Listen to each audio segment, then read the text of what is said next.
Welcome to the Genius Factory. Enjoy the video. In this video, I will explain how to play Sea of Thieves smoothly on a low-end PC. Even with modest hardware, you can enjoy the pirate life by making smart adjustments. We will start by diving into the game's video and graphics settings. A key step is lowering your screen resolution, which greatly reduces the workload on your graphics card. Also, setting shadow quality to cursed can provide a significant frame rate increase, sometimes up to 10 frames per second. Next, let's fine-tune more graphics options for maximum performance. Setting texture detail to cursed helps free up valuable graphics card memory.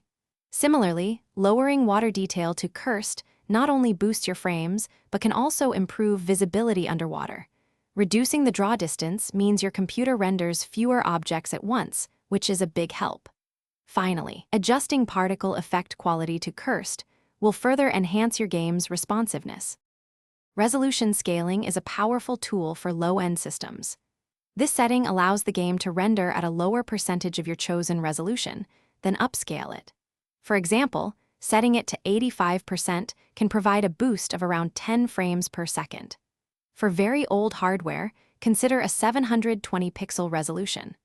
Always ensure your display mode is set to full screen, as this typically offers the best performance compared to windowed modes. Beyond in-game settings, optimizing your system can make a big difference. Always keep your graphics drivers updated.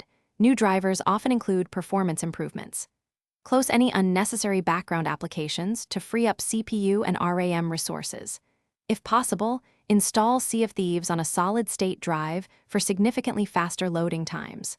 Lastly, adjust your Windows power settings to high performance to ensure your PC prioritizes gaming. With these tweaks, you will be sailing the seas smoothly.